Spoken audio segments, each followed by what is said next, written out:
Welcome, everyone. Those of you that are sitting around the edges, there's actually seats here in the middle. So fill on in and welcome. We're so glad you're here. This is a wonderful opportunity for us to get together as a district of neighborhoods, a neighborhood district, and learn about things that are relevant to our neighborhoods and learn about what we can do to make our neighborhoods better. We have some city council people here today. I'd like to recognize. You want to stand up and introduce Gary Garrett, and Catrice is here. Thank you. Thank you for making the effort to come, and we really appreciate the work you do. Oh, well, oh, over here. I'm so sorry. Yeah. Please introduce yourself. Yeah, Craig Christensen. Thank you so much. I really appreciate your making the effort to come. We also have some staff from the city who will be presenting to us in a little bit, and we'll introduce them later. I also want to introduce, look at, they put us up at the front. We feel so official. Let's have each of you introduce yourselves and tell your neighborhood.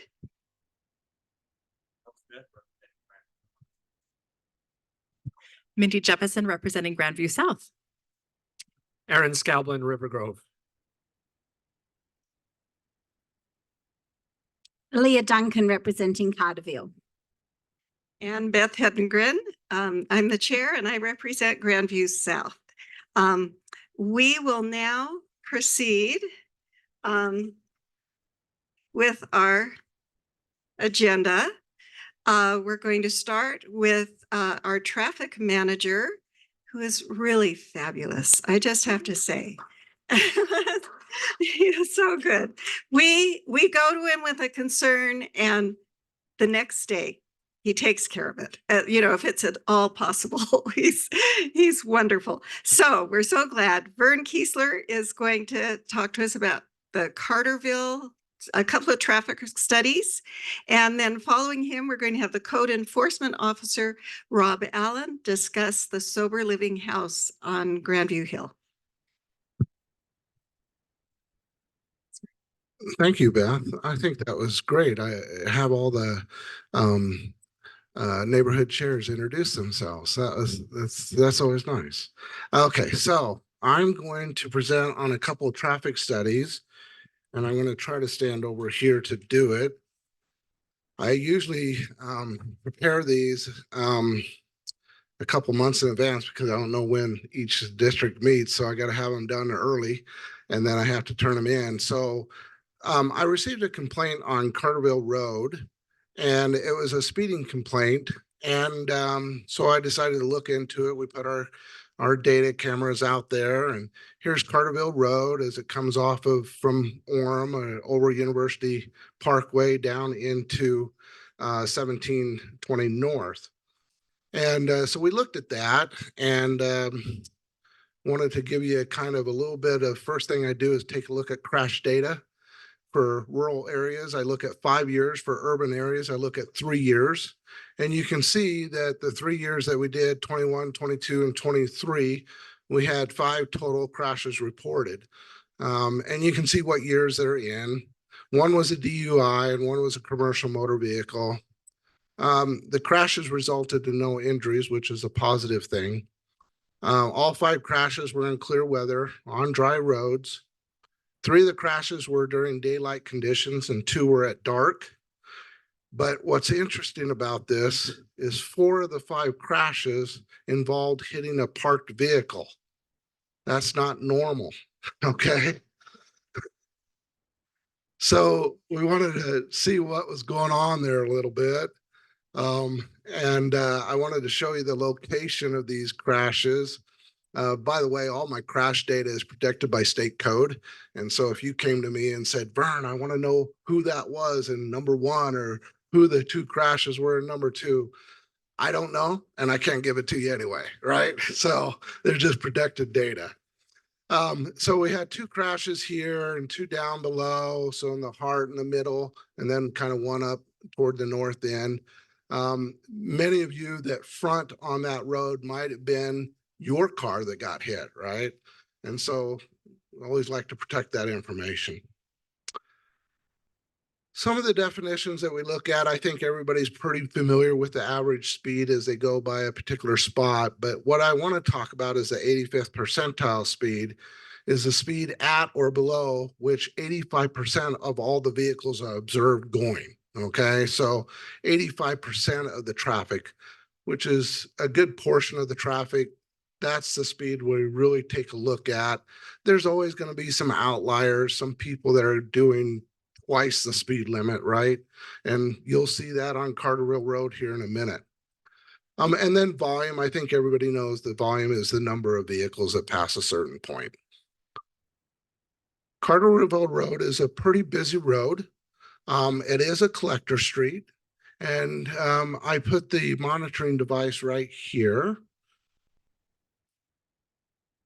And here's some of the dates that I did it. I did it December 12th through the 15th, Tuesday through Friday, a total of 79, most of them 79 to 78 to 80 hours, somewhere around there. The posted speed limit was 25 miles an hour, but I found out I only have one sign, one speed limit sign on that entire stretch. So we did something about that. Northbound average speed was 28 miles an hour, and the 85th percentile was 33. So that's getting up there. Anything 5 over starts to give me a little bit of pause for concern. Southbound average speed was 26 miles an hour, which is great. The 85th percentile was 29. So, right in there. Average speed 27 miles an hour overall, and 31 miles an hour overall for the 85th percentile. What causes me concern is these people, right? The people that drastically disregard the posted speed limit. And so we had 5, and I always like to show the highest reported category, because sometimes I get people call and say, hey, they're doing 50 to 60 miles an hour on my road. You go out and you look at the data, and they actually are. There's about 4 of them, right? And so but 85% of them are, right around the speed limit. So let's go and look at the volume results. And same time frame, total vehicles. So you average about 81 vehicles per hour daily going northbound, about 2,100 daily going northbound, and about 2,000 going southbound every day. So it's a busy road. It's a collector street.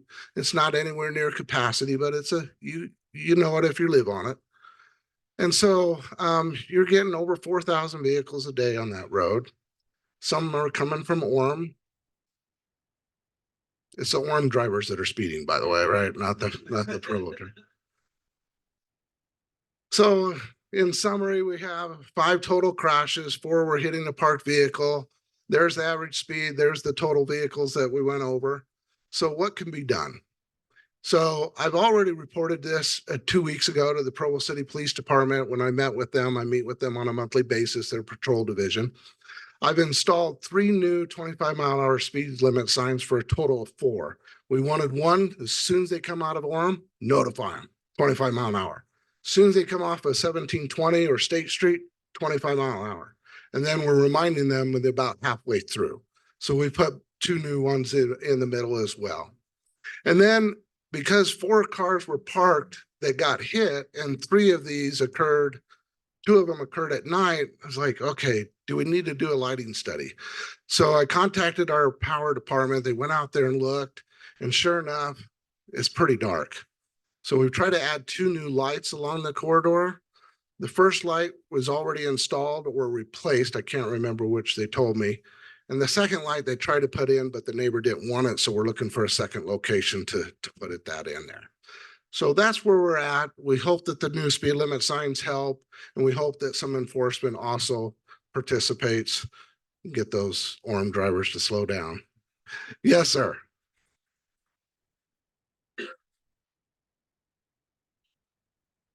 In Orem City, there are speed bumps on some of their Carterville Road. Yes. Yeah. Yes, ma'am.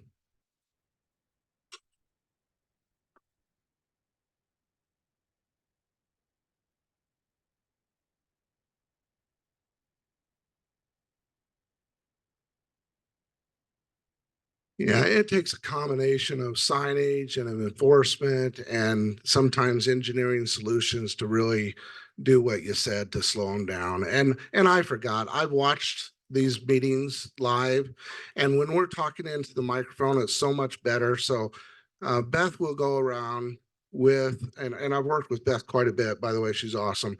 I want you to go around and wait for the microphone so people that watch this recording or watch it live can hear your question. Okay, I have well, first of all, we live on Carterville Road, Mhm. and 2000 South and North, not South, 2000 North. And so we see the speeding every day, all day from my front window. And so my question was, I've been looking at this for 6 years now, and I was wondering, is there any way that we can put a stop sign like in a couple places, maybe where the road where the one that comes up from the gas station, because that's quite a scary corner. I don't know if anybody's ever turned that. We have quite a few college students down there, which is great, but boy, do they just like pew up, up the road. And then on 2150 North, it would may be beneficial there also because it's kind of a more of a blind corner when you're turning north, going up to the park. It's something, I mean, we've been looking at this for years, and it's something, I mean, I'm afraid to let my children ride their bikes. In fact, I mean, I brought my dog. She got hit in September. I didn't report it because I felt like, what does it matter? No one's gonna care. She was a 65-pound dog. She was a husky, and she was killed on impact. My 6-year-old is not 65 pounds, which made us all very nervous about the traffic on Carterville. And so as that is 4 days, and of course, I just wanted to make sure speaking from the people that live on Carterville, it's very important to us that this is looked at because we're afraid for our children at this point. And I know that sounds dramatic, but it's something that we're really worried about.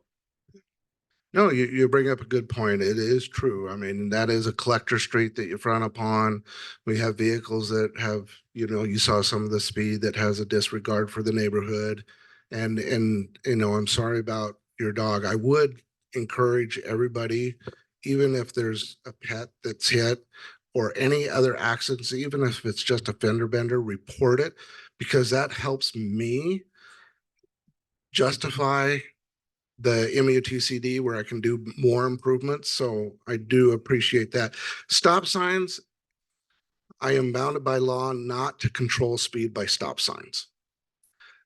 So I have this 4-inch manual that I have to go by. And people are smart. They know when I'm trying to put a stop sign in to slow down, because then they start running the stop sign, right? Or they don't stop all the way. And so I have to be really careful implementing those types of improvements.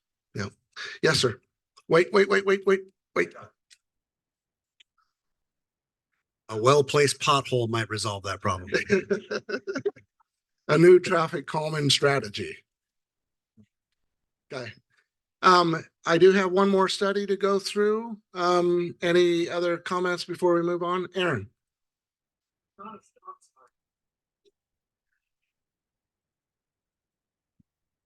I understand. I don't think a stop sign is a good idea, but and I'm sure you're not anxious to emulate what Orem is doing and put in vertical deflections. But how about some horizontal deflections that other than the parked cars that are getting hit?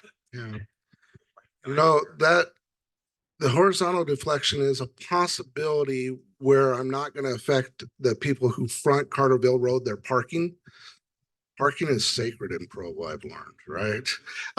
So that's one of those things. So I do need to check with Rachel to see if nobody's online to ask a question on this one. Okay, so I'll move on to the next one, and we'll look at the 300 West study. This one was a concern not only about speeding, but also about truck traffic. So everybody's probably familiar with the Macy's Shopping Center here and Chick-fil-A. Anybody been there? Okay. So this street right here is 300 West, and it connects Moon River Drive with Cougar Boulevard. And so we went out there and took a look at this. Again, here's some of the crash data. I've only had one total crash reported. It happened to be from the person that complained about the speeding. Their car was parked in front of their house and it got hit. But I've heard, after talking to these folks, they've told me other people who have had their mirrors taken off, and it's a more narrow street, and we have our Sharrows on there. So it's a shared bike route as well.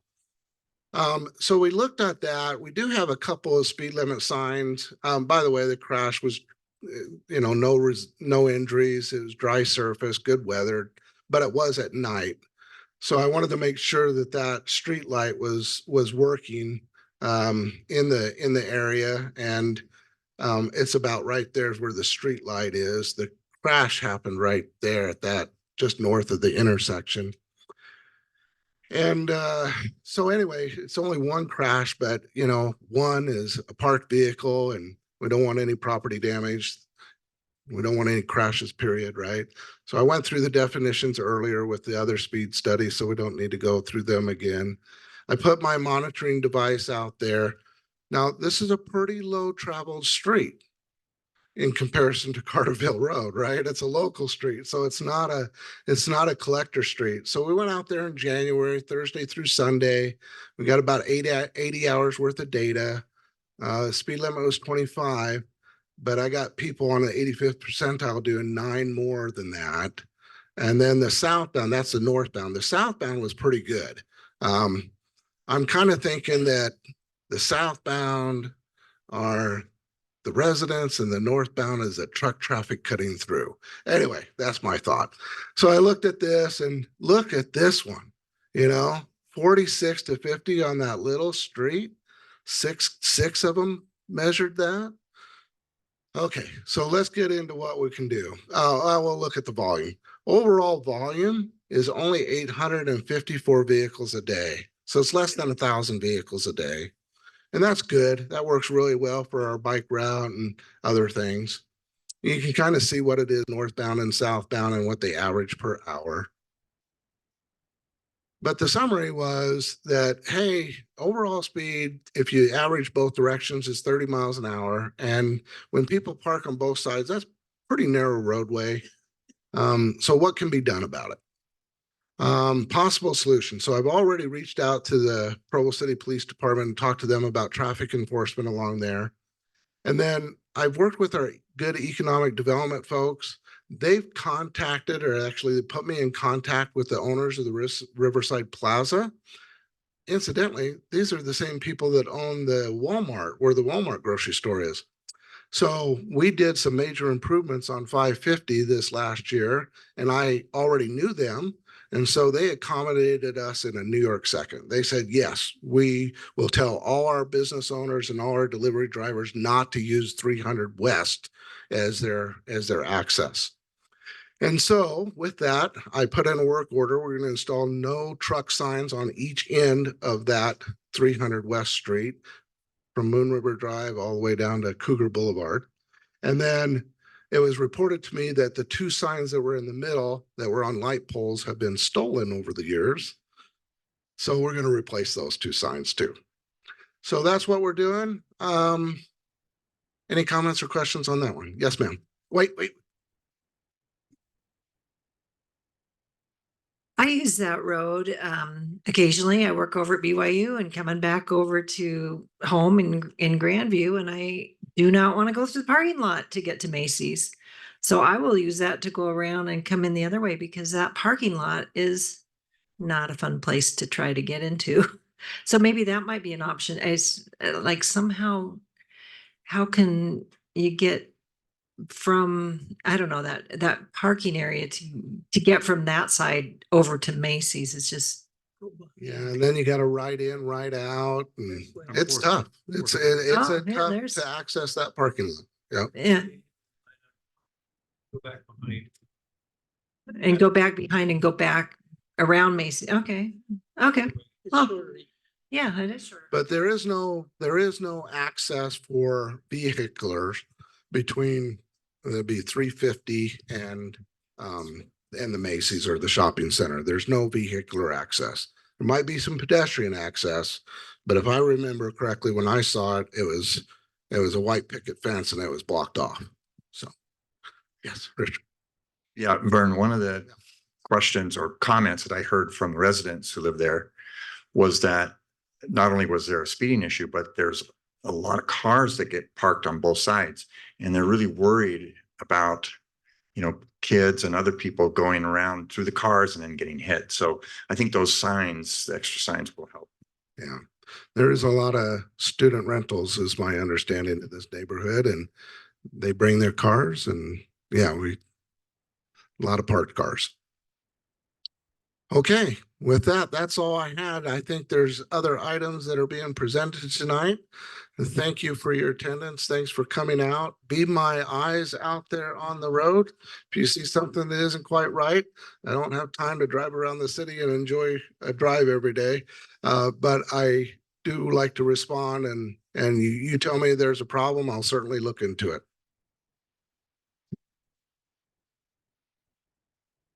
Thank you, Vern. Just yesterday, I asked him about a road in my neighborhood that Kay Larson told us about. And he said, oh yeah, we'll get some signs on there. Sure. Just like that. So let us know, let your neighborhood representative know, or you can contact Vern's office directly. All right, let's hear from code enforcement. Thank you, brother, Mr. Allen. Thank you for all being here tonight. Want to introduce myself real quick. I've been my name's Robert Allen. I've been working with the city for about 2 years now in code enforcement. I just moved here from Sherwood, Oregon, which is a suburb of Portland, Oregon. So I've left the rainforest to move to the desert. And so I'm getting used to it out here. Although I don't live in your guys' neighborhood, I'm still concerned. I live in another neighborhood. I'm a resident of Provo, and I'm concerned about overall the city of Provo. And I know we all want to see our home values go up. And so our job is for the health and safety of each neighborhood. And so we go through and we'll be targeting all your neighborhoods, looking just for yards, landscaping issues. I personally, coming from Oregon, we like green yards and really manicured yards. So my standards are pretty high for landscaping, but the city of Provo's landscaping is a lot lower, where they just expect people to mow their yard at least once a week and then also keep it alive. So a yard full of weeds will be knocking on your door. And we're not here to punish anybody. We're here to first educate, and we'll drop by the code and explain it to people. And if they need a little extra time, we should give people a week or two to fix or correct whatever problem they have. If they need a little extra time and they're nice, then we give them a little extra time to correct whatever problem they need. But we'll be looking for junk, and we'll be looking for abandoned vehicles that are left in yards, front yard parking, things like that. If you ever have any questions, you can call me at my number up there.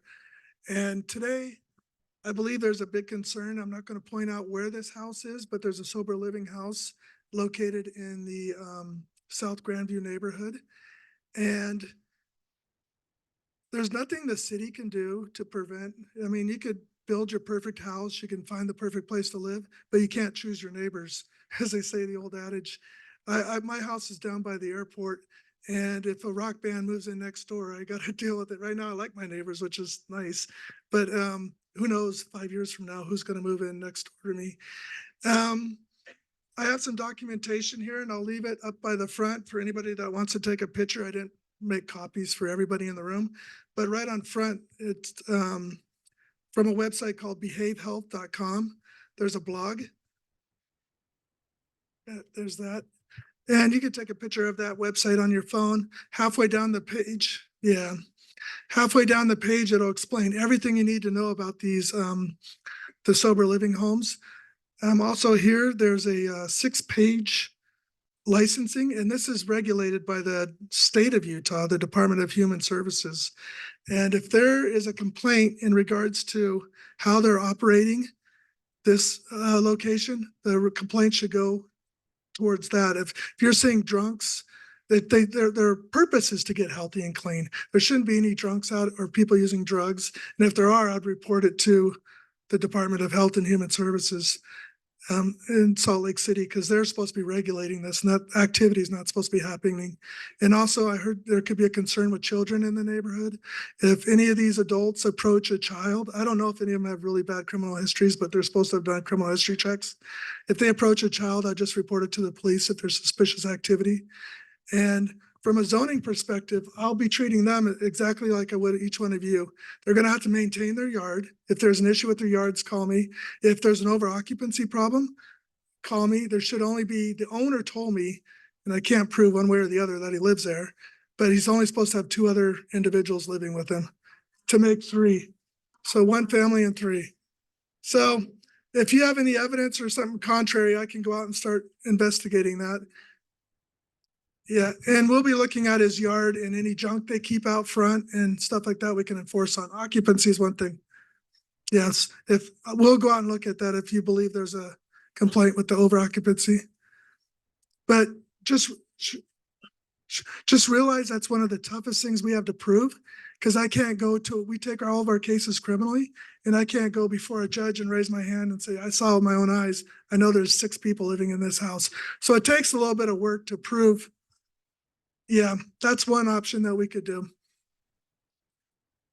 Yeah, we'll go out there and investigate what we can on that.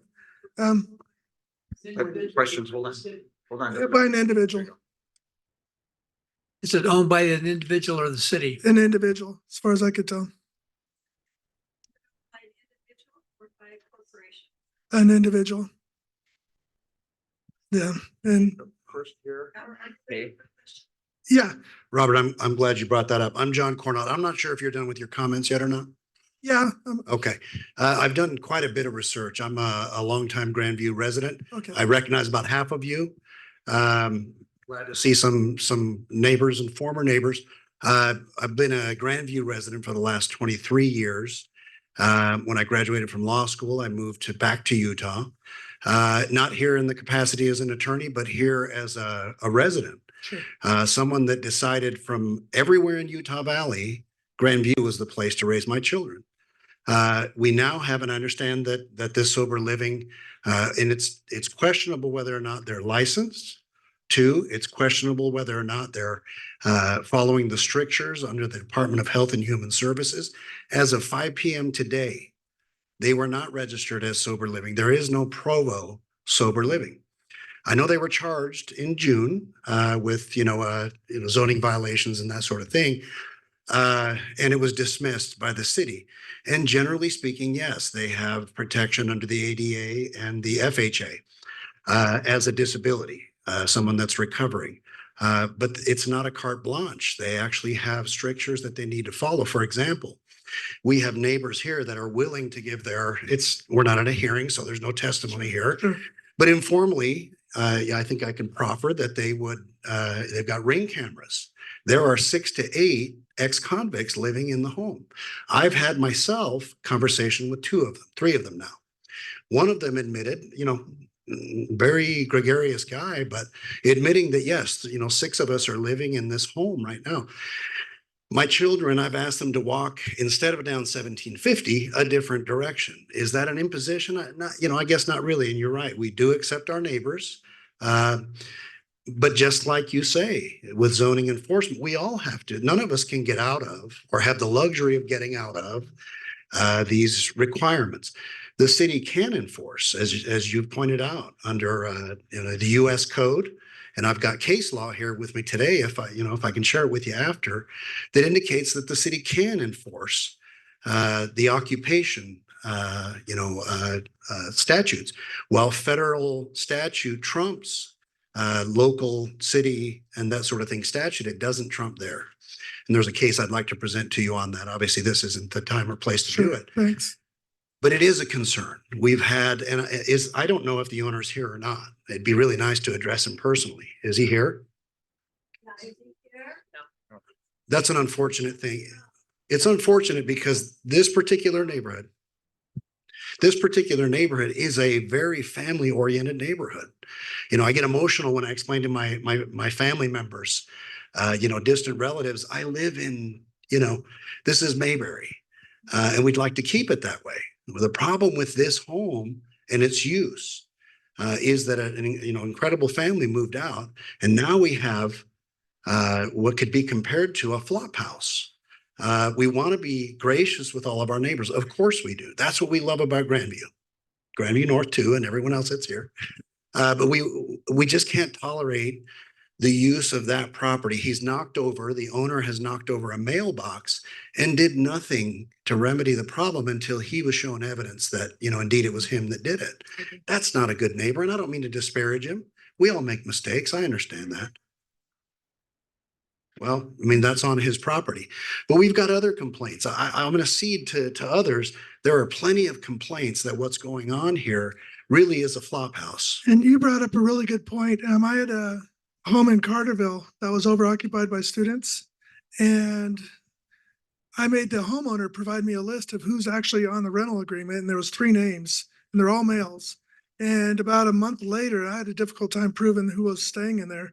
A month later, on a Ring camera, their house was broken into, and a lady walked over and knocked on the door, and she admitted to living in that house right across the street as a female. And so I took it right up to our legal department, and they got evicted probably about a month later, and they're gone. Now another family moved in. Yes. That home. And I It can reopen a provide new you case. surveillance if you want. Yeah, and I can open a new case on that property if there's enough people that support that it's overoccupied and they're breaking various zoning laws. The name is Kay Larson. I've had family living in the Grandview area since 1940. We have property on 1750 West that we've had since 1952. It's been a quiet, relatively safe area to raise kids. We've loved the area. 1750 West wasn't even cut through when we bought the property there. And then they've cut it through. You've allowed a cancer to come into our area. It's admirable that people will help ex-convicts and drug addicts and alcoholics, but it hadn't ought to be done at the expense of the children in our neighborhood. And we have children going to church on one end of the street, children going to Westridge Elementary on the north end of the street every school day. If Provo City wants a lawsuit, then all they have to have is one of those people abuse one of those kids going down that street. And we're Provo City taxpayers. We don't have our money used for lawsuits. The area has changed now with those people moving in and using that as a rehabilitation center. You're breaking the city code. Your zoning code, which you are responsible for, Rob. I don't know what it was in Oregon, but it ought to be stronger here. It's a single family dwelling area. It's a residential area, and they are running a business out of that house. And the owner, as my understanding, is collecting rent for every bed space he can find, including the couches. He's making more money, and our property values are subject to his whims. Evidently, he doesn't care about the neighborhood. Let him move it to wherever he lives. I've heard he lives in Tooele or Draper. Let him move it up there. Yes, thank you for your comments. Hi, my name is Karen Sorensen, and my husband and I moved across the street to where this house is located long before it became the sober living home. We've actually seen 3 other families in that house. A lot of my comments deal exactly with the rest of you. We chose to live on Grandview because I grew up on Grandview. Many people who live on Grandview grew up on Grandview and have chosen to come back. But I have noticed some things being across the street and knowing the home itself. The parked cars, 6 to 8 every night. It was brought up to the owner, and he told my children, yeah, that's why I'm taking down the pine trees, is because we're going to pour more cement for more off the street parking. So my question is, does that violate the code of green space versus cement for one property? We would have to go out and measure, but it's 40%. They need at least 40%, a little less than half the front yard has to be covered in grass or foliage like plants and vegetation. Our next concern is the owner occupied. I watch him come Friday afternoons and he leaves by Sunday. He does have a person that he calls a property manager that stays in the house, but he is not the owner of the home. We never know who is really living there. I cannot tell you how many people come and go that I've never seen. And as today, as I was getting ready for this, 2 people left the house, one on a bike and one walking, that I had never seen before. So we just don't know who lives there. The next thing is the number of bedrooms. That home was listed and has been known as a 4-bedroom home with 2 bathrooms. 3 of the bedrooms are upstairs.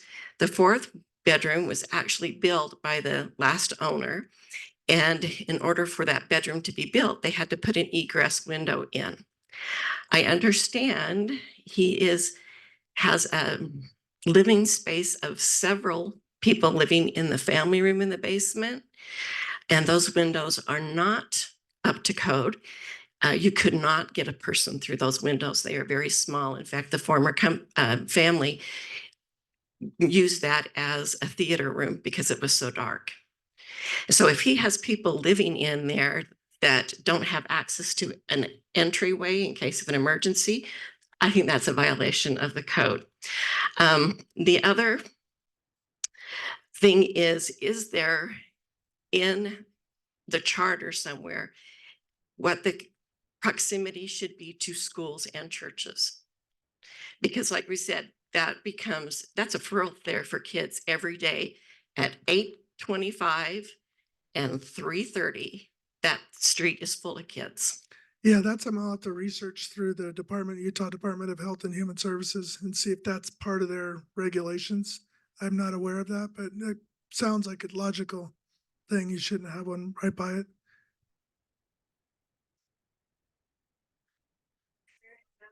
Yeah.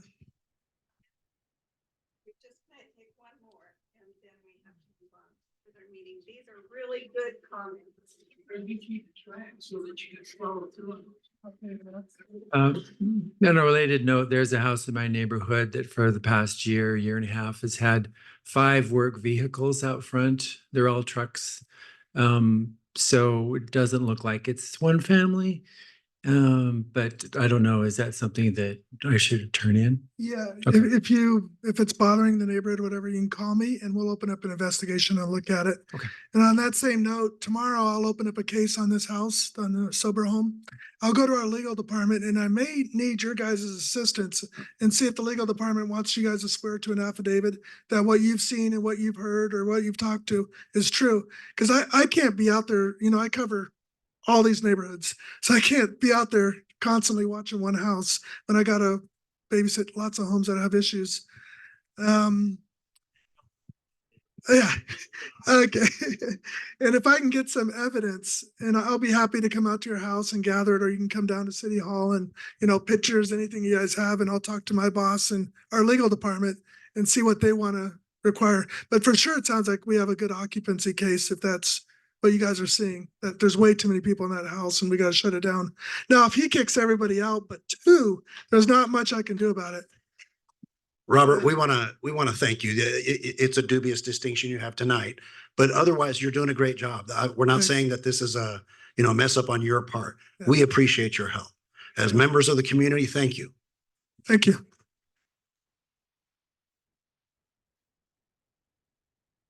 All right. Thank you so much for coming out. And this is what our city government is about. Residents working with the government, with the city staff to make our city the best home to be welcomed home to possible. So thank you very much. The next item on our agenda is the selection of chair and vice chairs because my term has come to an end. I'm only allowed to be a chair for 1 year. So we're a little bit over right now. Rachel, are you going to take charge? Yes. Oh, I'm sorry. I'm so loud. First of all, I just wanted to state that with the sober living house, I did reach out to the owner of the house on 3 separate occasions, and all 3 times he declined coming to a neighborhood meeting. Yeah. Yeah. So just to let you know, we did try to have him at a meeting before he did it, during the process, and afterwards. Okay. That's because he doesn't live in the neighborhood. He doesn't live in the house. That makes sense. Okay, selection of neighborhood district executive board members, just to kind of give you some background. To be on the executive board is you're either a former neighborhood chair or you applied to be on the board, and those that applied were on Open City Hall for public input, and then they were approved by the city council. And so with our election for chair and vice chairs, only the board members may run for offices. So you'll notice that there's some names on the ballots that they're passing out. And so we're going to double check. I should have kept one. Can I get a ballot? I need to know who's running. Okay, so I just want to verify who all is running. So Beth Hendegren, since she was chair this past year and she has done a fantastic job, she can run for vice chair, but she can't run for chair again. We have Eric Chase, who is not here. He has been the previous vice chair. Sarah, I don't think also is here. She was, and Sarah are at the CDBG meeting. oh, okay. And so they're excused. So they're excused. They were both previously the vice chairs. And then Leah, did you decide not to run? I'm happy to, and I'm happy for them to do it. But I'm happy to do it. But yeah. Okay, well, let's have Beth and Leah, since you're here and willing to run, if you just want to introduce yourselves real quick, and then we'll have you vote for your top, oh, sorry, Mindy? Yes. Yes, of course, of course. Okay, so we'll let you go. Let's do Beth, then Sarah's representative, and then Leah. Well, what do I just introduce who I am or? Okay, I'm Beth Hendegren. I've been chair this last year. It's been great. I'm a retired teacher at BYU. I taught English and writing. I have lived in Grandview for 44 years, somewhere around there in the same house. And I really believe in the neighborhood program, and I'd be happy to serve as vice chair. Not exactly sure how that voting works out, but Rachel, I'm sure, knows what to do. By the way, I forgot to introduce Rachel. She's the city staff member who's in charge of the whole neighborhood district program, and she does a fabulous job. Yes. Sarah does not know that I am doing this, so I am standing to represent Sarah Acey. She has been a resident in the Carterville neighborhood for many, many years and has been a very diligent neighborhood chair for quite a long time. She's a small business owner and would make an exceptional chair for our neighborhood board. So I encourage you to vote for her as chair.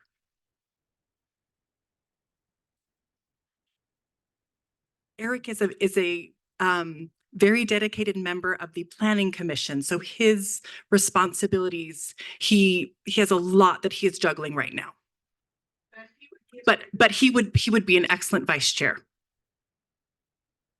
So my name's Leah Duncan.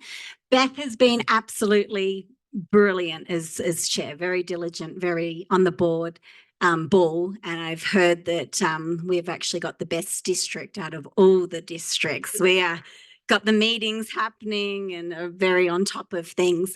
So I've been in Provo for 6 years. That's the whole time that I have lived here in Utah. Just got citizenship a couple of weeks ago. So thank you. Absolutely love Provo. Think we've got very good amenities, great schools, love Provo Rec. And Rachel's absolutely brilliant. So she's community relations. Public Works has been great. We've got Gordon there. And even I've been speaking to the parks, Travis, and he has been great. Vern that spoke tonight, everyone is really good to work with. That's on the Provo, what is it called? Provo City. So I'm happy to be the voice of all of you, and happy to have chats and see what your concerns are, and then feed that back to the city. So I'm happy either way. So happy not to and willing to as well. Thank you so much. Okay, now if I could have you all vote for your top 3, it's going to be hard. And so whoever gets the most votes will be the chair. And then whoever gets the second and third most votes will be the vice chair. And Beth, if Beth ends up getting the most votes, she will automatically be a vice chair, and the second most person will be chair. Just a check mark, and then we'll just count how many are doing. So if you can mark 3 on your ballot, and then we'll come around and collect those. And while we're counting the ballots, we'll go to the next item on the agenda.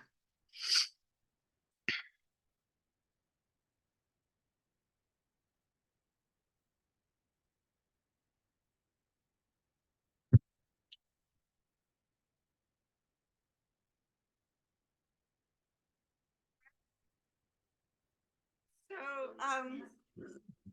shall we move on to our possible matching funds project?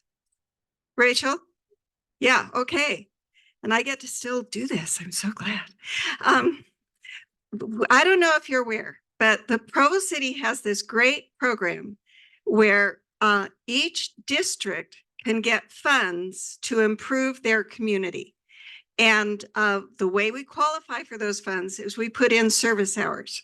And the service hours are counted. It used to be $10 an hour. I think it's now $15 an hour for every hour of service that we do. And last year we did a huge service project at Lions Park that we've completed almost all our service hours doing that. Also, I have to say, people in our community put in so much service. If we needed extra hours, we just went around and people would say, oh yeah, we had the youth doing this. And oh yeah, I was over fixing the widow's sprinkler system. And, and so there's just a lot of service being done in our community, and I'm so proud of it. But now we have $7,500 that we need to spend. And we need to get our proposal in by the end of March. So we need to decide. We were hoping to do the Carterville path going down to the Walmart, but for another year, it's having to be pushed down. We're having some difficulties with the logistics on that. And so we have some new projects that we're thinking about. So next.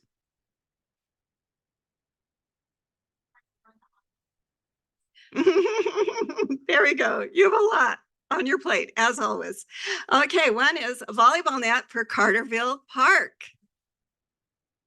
So about 20 years ago, for an Eagle Scout project, one of the young men actually put in this section here for volleyball, and it used to have a net up, and he's framed it all out and put sandpit in there.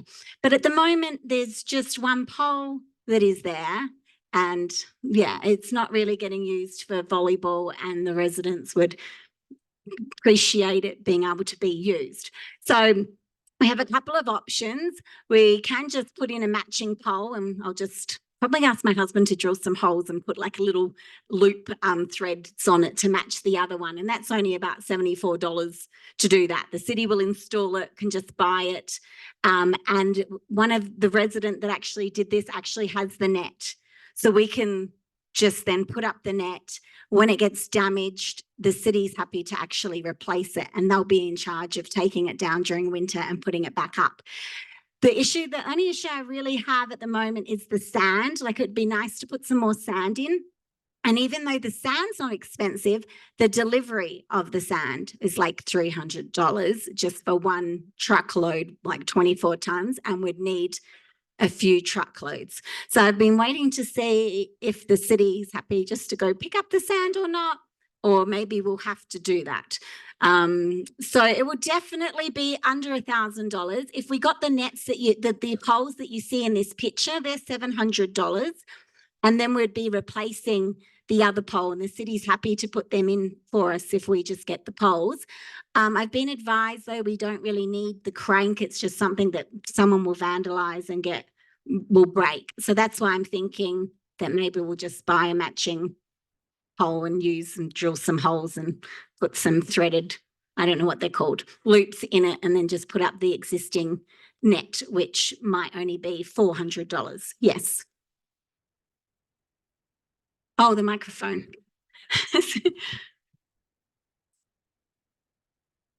I just was wondering, is the existing pole that's there now anchored in concrete? Is it sturdy and going to stay up, or is it just? It's been up, I think, 25 years, and it seems pretty sturdy and stable. Sue, you're nodding your head. I've been and looked at it. It seems solid.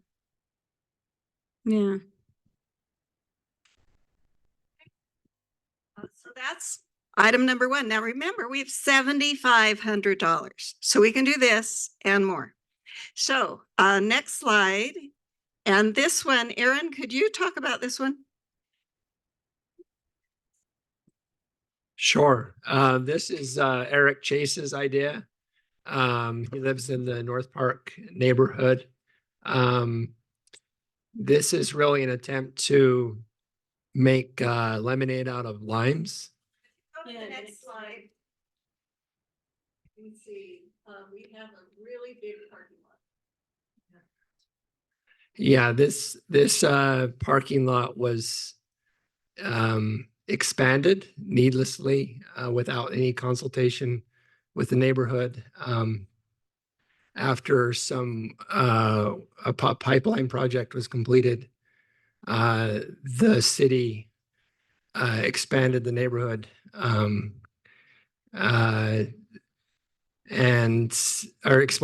expanded the parking lot, and we'd like to put it to good use, this blacktop, rather than just sitting empty as it will. A number of other cities across the country have used parking lots that are not being used to provide an amenity, to provide a playground. These are called traffic gardens or bicycle playgrounds. And it's not just a playground, but it's also an educational opportunity for children to learn the rules of the road as a bicyclist or as a scooter rider or whatever they might be on. And yeah, that's the basics. Yeah. But we haven't gotten information. We haven't found out yet how much it will cost. Since it's just paint, maybe not too bad, but there's stencils involved and stuff. So we don't know. There was a question.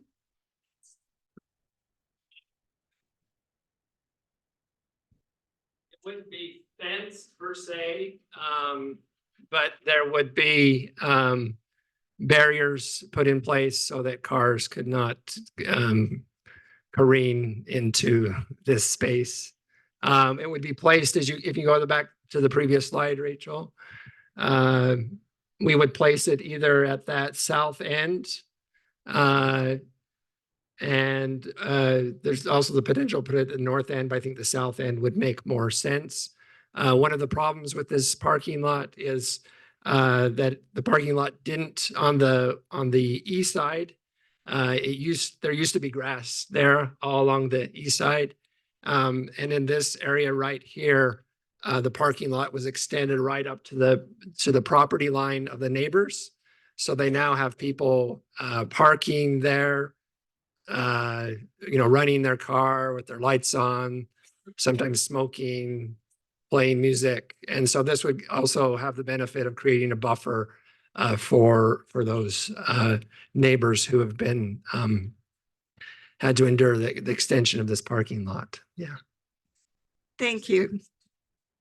Where's Exchange Park? Oh, So this is, well, the other great thing about this location is you can see that this is the Provo River Trail. So just to the behind north the is fire Columbia Lane, station. and there's the fire station. So this would not just be an amenity and a resource for this neighborhood, but the Provo River Trail is our most popular park. And so families could ride there and ride over to this traffic garden and use it. And a lot of other traffic gardens, they're right next to schools. And they use these for PE. Years ago, we were talking to Provo Peaks about creating one there that didn't work out for a variety of reasons, even though the principal was very interested, mainly for funding reasons. But we think this is a good location. It'd be better if it was right next to a school, but even if it's right next to a school, it's only right next to that school and not all the other schools where kids go. So I think this central location right next to the Provo River Trail is ideal. Yeah. Yeah, I mean, this would not inconvenience any people who want to park their cars. There's way too much There was already too much parking, and now there's even more too much parking. So it's basically just acting as a heat island. And Eric and other neighbors were very disappointed that there was no consultation whatsoever with the neighborhood about whether to expand this parking lot or not. Yeah. Thank you, Aaron, for taking that on. That discussion. This sounds cool, and I love that the river trail is right there. And people are always riding their bikes with their family, with the kids, and they could just ride over there and play on the parking lot there. So that'd be good. Okay, next slide. Mel. So at the fundraiser or at the service project that we did last year, we set up for a breakfast that was donated by Marvel's Catering, which we appreciate very much. We set up at Pavilion number 2, which is there on the right. And those of you who know Lions Park know that there's a big pavilion on the other end. And at any rate, one of the things that we found ourselves doing as we were trying to get ready for this breakfast was filling up water jugs for people to drink water, not just for the breakfast, but for other, to make sure people had enough to drink as they were doing the service project. And we found out that the only water source near that pavilion is right there at the restroom, and it's just a standard drinking fountain. And so we were bending over the drinking fountain to try to fill up these larger jugs. So one of the ideas that we toyed with was getting an upgraded water fountain or filling station. And I put this picture in. That's not really the one that would go in. We think the one that would go in is a typical ADA dual purpose drinking fountain / water filling fountain that you've probably seen around. And Parks and Rec would be the ones who would put that in. And the cost for that is actually, I found out today, it's not $2,200, it's more like $3,500. So that's the project. So Yeah, so and so I asked, I said, well, why can't we put an actual filling station right by the pavilion? Because there is one over there at the other pavilion. And the response was from the city was that they've tried to move away from hydrants because they get vandalized. This is a better approach, but they obviously can't put one of those ones that we're talking about out by the pavilion. So they're thinking from a cost perspective, just replacing the one that's right there. That is that building is just right off of the parking lot there on the south end.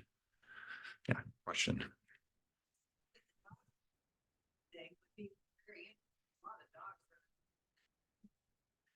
The dog drinking fountain would be very handy too. Yeah, I kind of like that. Maybe we'll, if we decide that this is a project we want to do, maybe we can lobby the city for a one like this. Do you know if it would be available year round or would they turn it off? I 6 think they would months probably turn it off out of the year? because I don't think that that building is set up for year round. Okay.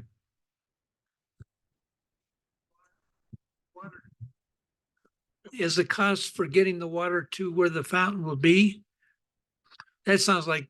No, the water is already there actually to the building. It's going to be right there at that. That's what. Place, the one that's there. Yeah, that's the. I think that's the idea that the Parks and Rec people had. But like I said, if this is something that's people wants to do, why I think I would vote to try to get one of these. Okay, now these are the three that we've thought of.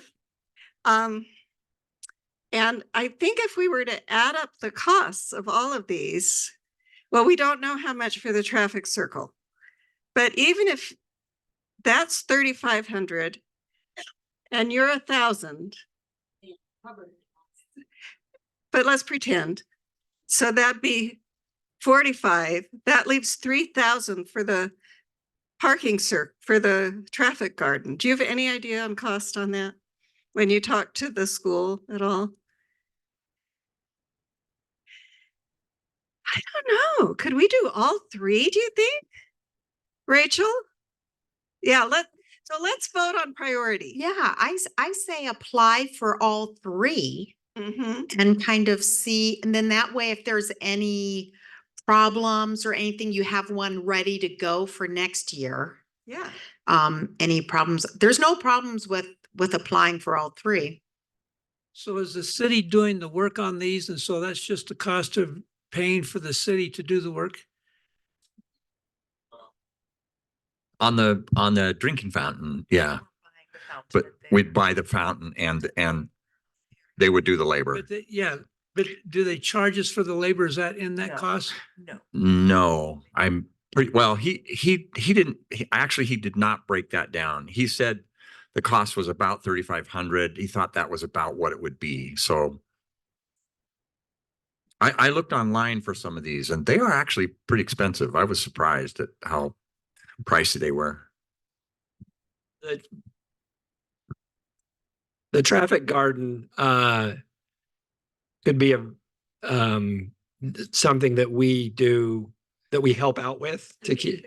Yeah, there's a if you look at the different communities that have implemented these sort of things, some of them have been entirely done by volunteers. I don't know if I would recommend that route. But there's a variety of approaches that we could take to keep the cost within reason, but also have a really outstanding product that we can be proud of and that will last a long time. I think material costs, the paint is not going to change one way or the other, but we can manage the labor costs. Do we want to vote on priorities? Yeah, okay. So how many? Oh, there's another comment. Good shape now, or are they going to have to?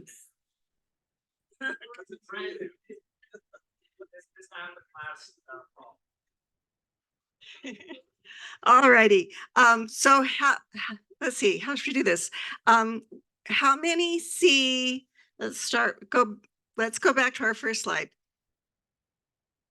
How many see the volleyball net as first priority? It's so cheap, yeah. Are you counting, Mel? Oh, it's so cheap. I mean, we can do that. We can do that and other things as well. Okay, somebody write that down. We should insist that the Parks Department haul the sand. Oh, yeah. I'm sure they will. They should, they have trucks. They can do it. Maybe I needed to. Yeah, we should go talk to them. Okay, okay, 12. How many want the traffic garden to be first priority? For the first priority. And then we'll move on to the second. Yeah. Yeah, okay. How many want the traffic garden to be first priority? 1, 2, 3. Okay. How many want the drinking fountain to be first priority? Okay, now, so let's do the volleyball net first priority. How many want the traffic garden to be second priority? I think I do. Okay, how many want the drinking fountain? Oh, and 2 on plus 2 online. How many want the drinking fountain to be second priority? Yeah, that's good. That's fine. I was almost going to do that. I mean, I shouldn't judge. I shouldn't say what I want. Okay. Okay, get that down. All right, great. Thank you very much. All right. Oh, one more slide. While I'm up here, I want to do that last slide that I did. Oh. But somebody suggested converting the volleyball area to a pickleball court. Yeah, we'd have to take the sand out and everything, and it'd be easier maybe to build a new pickleball court than to transform that, probably. Yeah, but yeah, pickleball courts are great. So I just want to put this on your calendar. June 29th, we're having a big party in the park at Carterville Park. There will be food, there will be city council will be there. Your neighborhood representatives will be there. And we're thinking, when we say food, we're thinking like hot dogs, bring your family for dinner. And a live DJ, and maybe the volleyball net will be done. Woo, that'd be great. So do that. All right, Rachel. Okay, we are going to go on. Oh, I need to announce the winners of the your election for chair and vice chairs. So your new District 4 chair will be Sarah Acey. And your 2 vice chairs are Beth Hedegren and Leah Duncan, our vice chairs. So our next election is for secretary. So we have 2 people running for secretary, Aaron Scabland and Eric Chase. Aaron, are you still up for being secretary? This is your chance to get out of it. Sure. Okay, awesome. Let me, if I can have someone help me pass out ballots. Mel, if you can help me do that. So it's just for 2, Aaron and Eric. Aaron, if you want to say something. Is this on? I'm going ahead and speak for Eric Chase and just let everyone know that I think he would prefer to have his focus elsewhere and would be the first to support Aaron in his role as continued secretary. Really?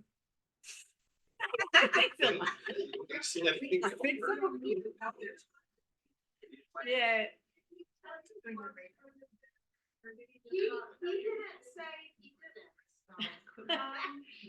Yes. Just about ours then. Aaron is willing to continue as secretary.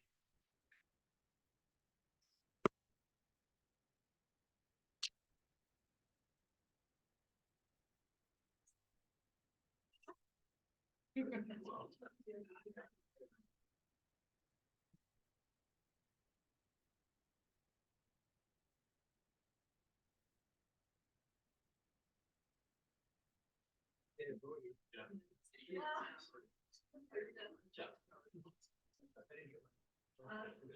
you got another one?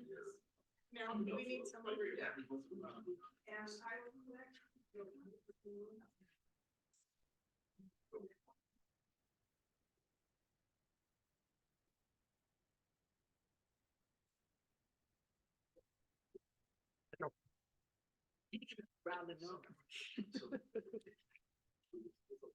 Okay, thank you. I'm voting for Eric. Here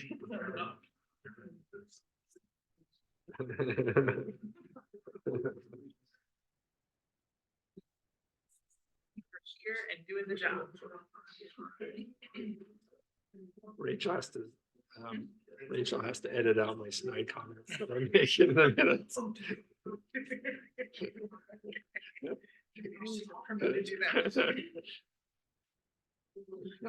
Last meeting I wrote, the NIMBYs came out in force.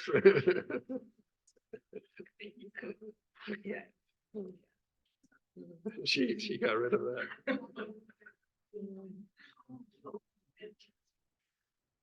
Mindy, where do you teach? You mentioned The next part of Teach our at BYU? program is called public comment. And now this is your chance. You've had some chances to comment all through, but this is your chance to bring up something new.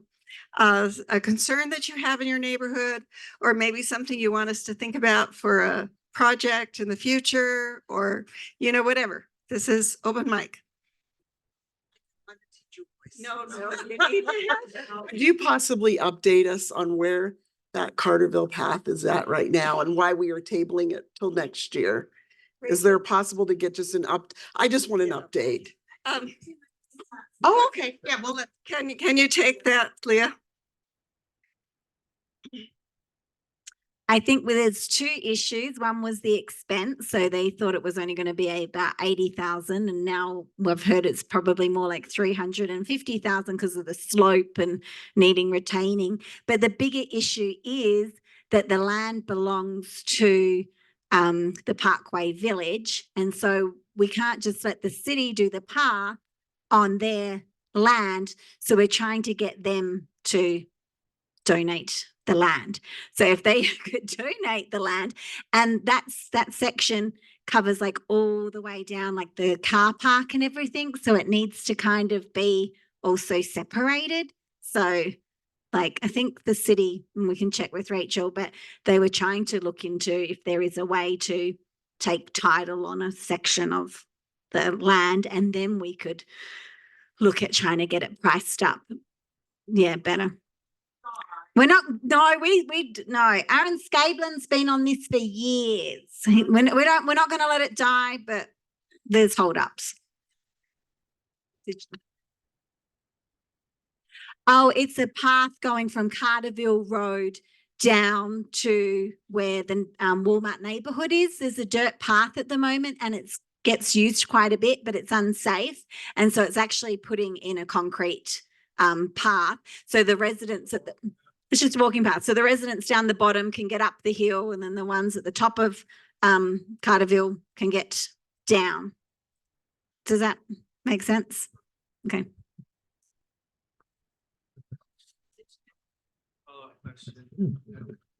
Will it be bicycle accessible?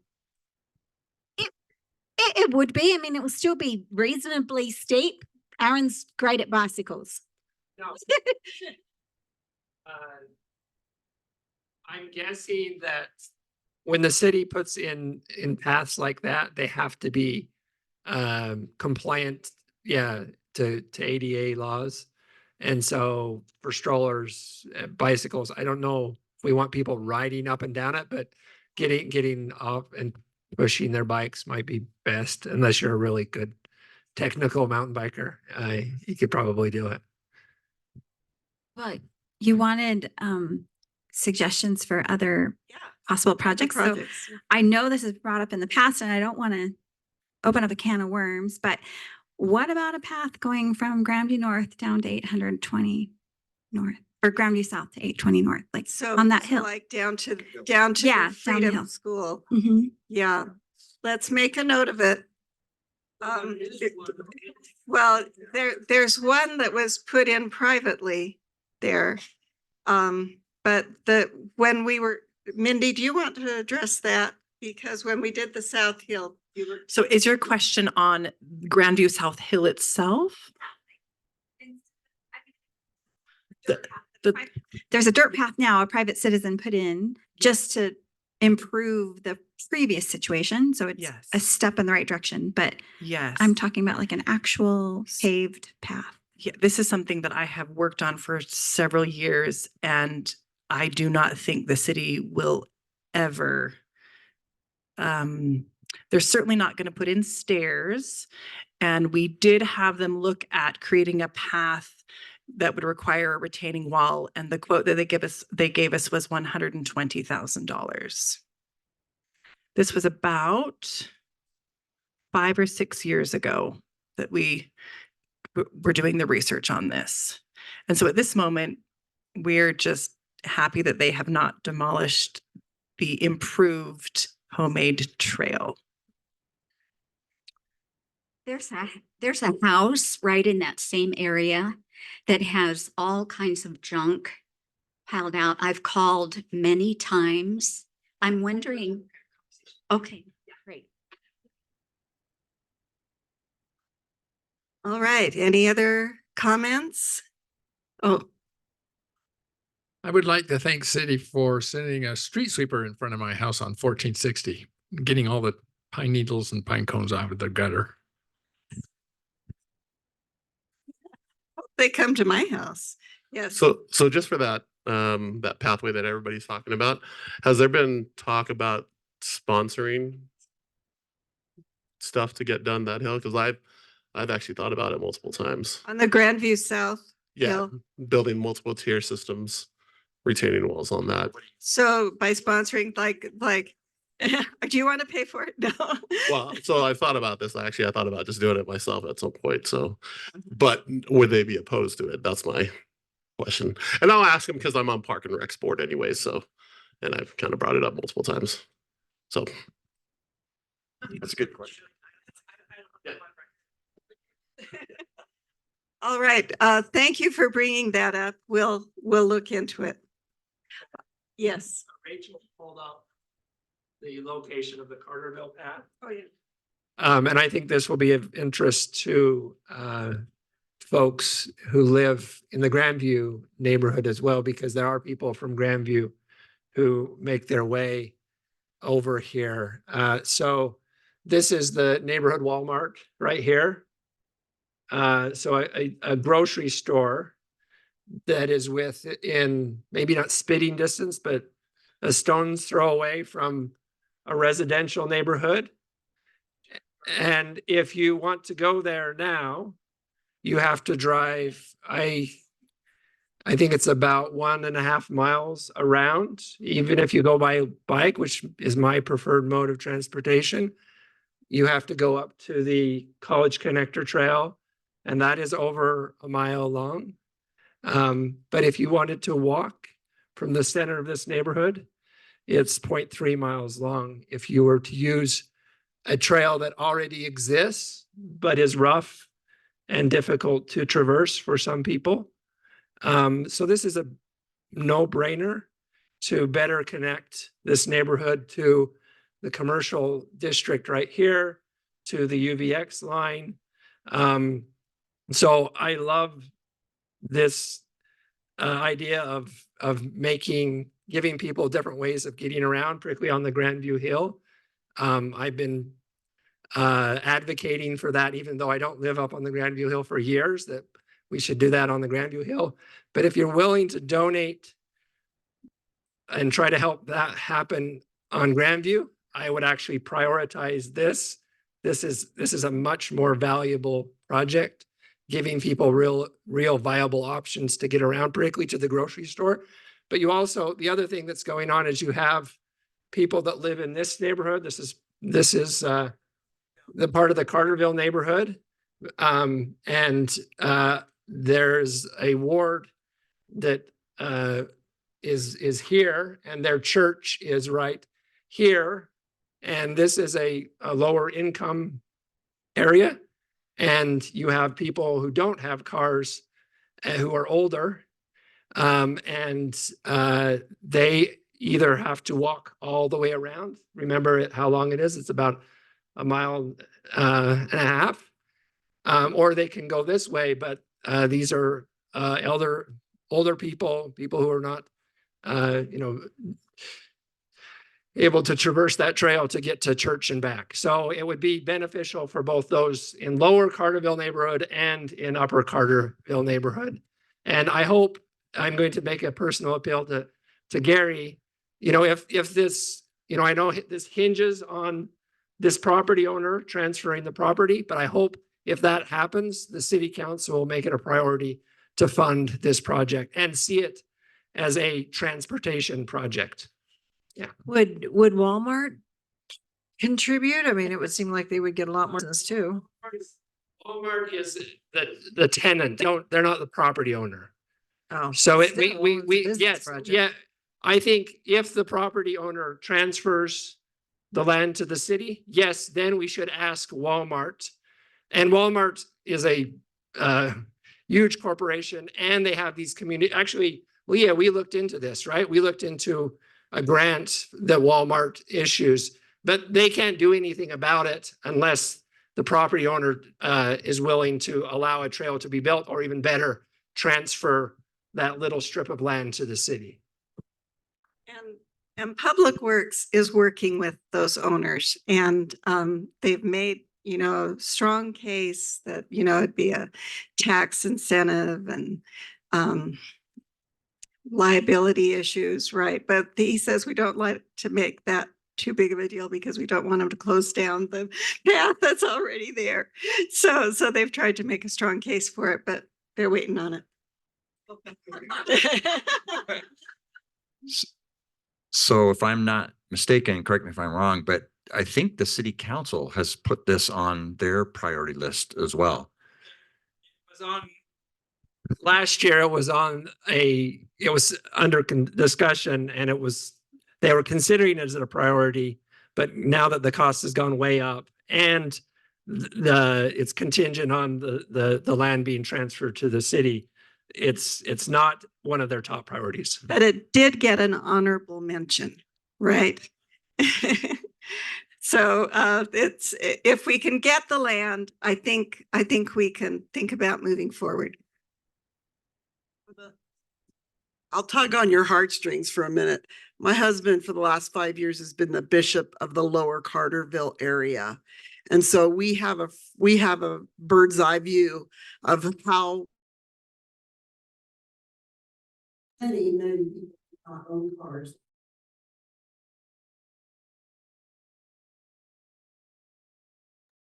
Maybe one car.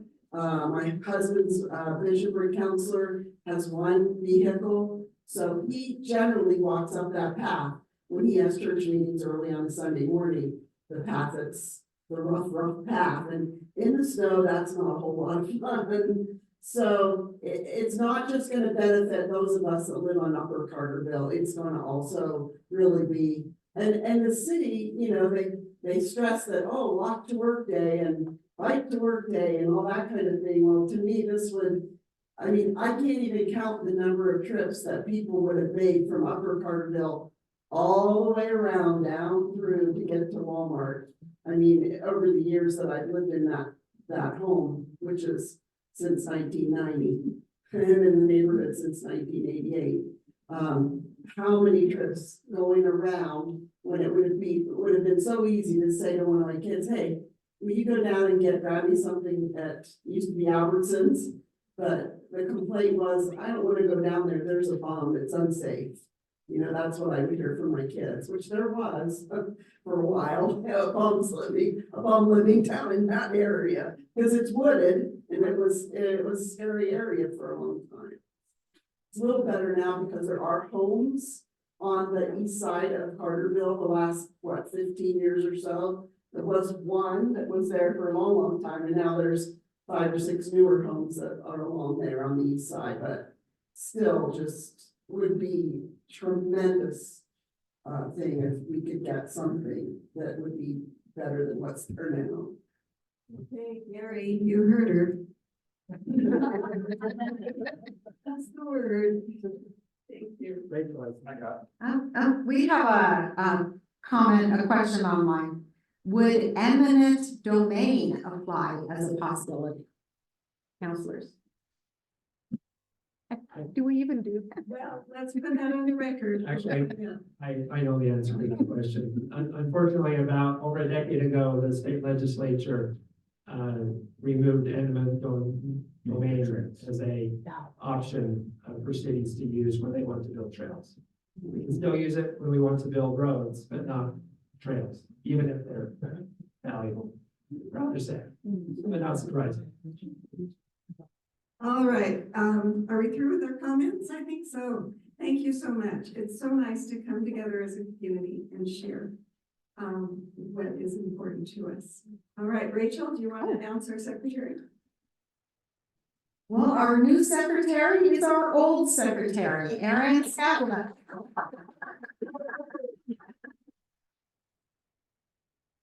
All right, so I guess I continue because who are the vice chairs? There's me and Leah.